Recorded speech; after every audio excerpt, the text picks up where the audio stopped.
my name is Sam Collier, and I will be talking today about the causes of the stock market crash of 1929. After conducting exhaustive research, I've ascertained some of the possible causes which led to a small contained disaster becoming a worldwide crisis.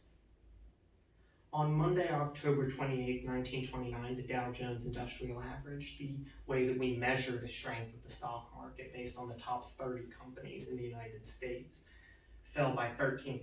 The following day, Tuesday the 29th, it fell by a further 12%. And we were off to the races and way to the worst financial crisis to ever take place. After the Great War in World War I, Americans were overconfident. We were the only country that had not been demolished by the worst war humanity had seen yet.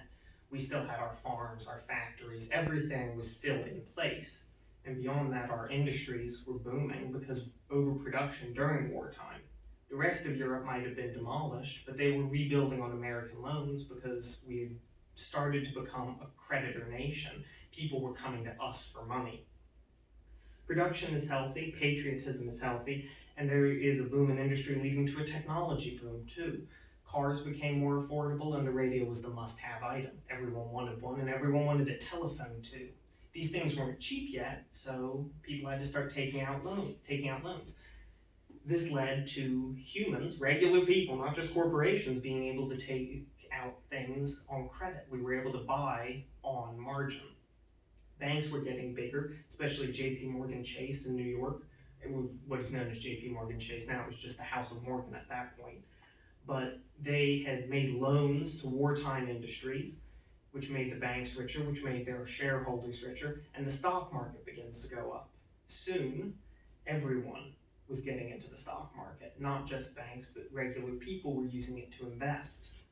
One of the most famous economists of the day, Irving Fisher, was quoted as saying, quote, "Stocks have reached a permanently high plateau in the early 1920s. Every year after 1922, the market grew by 20% in fact. So everyone believed that it was impossible for it to fall. This created a bubble." We have our tinderbox and our fuse at this point. The stock market is our bubble. It could burst at any moment, but very few people believed it would. There were some, Paul Warburg of the House of Warburg, who's a German-born but American-based banker, who's known as the Cassandra of Wall Street because he saw the crash coming on the horizon, but nobody listened to him. Stocks are way overpriced, and in order to cool the investment frenzy, the Fed raises the interest rate from 5 to 6%, and there's our spark. The Fed raising this interest rate, it succeeded. People stopped buying stocks on margin, and as soon as people stopped buying stocks and started selling them to pay off their loans, the stocks stopped going up. So this permanently high plateau suddenly looks like it was built on sand. At this point, there was no differentiation between a savings and an investment bank. A savings bank saves your money while an investment bank takes that and invests it in something else. It's fairly comprehensive. But at this point, savings banks and investment banks could take the savings, the people who would put their money in the bank and invest it into stocks.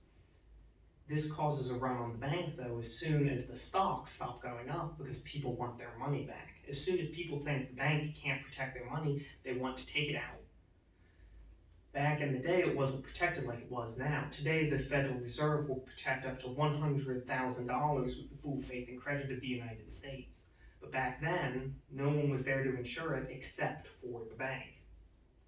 Banks at that point, after the financial crisis of 1907, used a system called fractional reserve banking, where they keep 10% of everyone's cash in the vault on hand. But if everyone goes to take their cash out in a matter of hours, the bank has no money.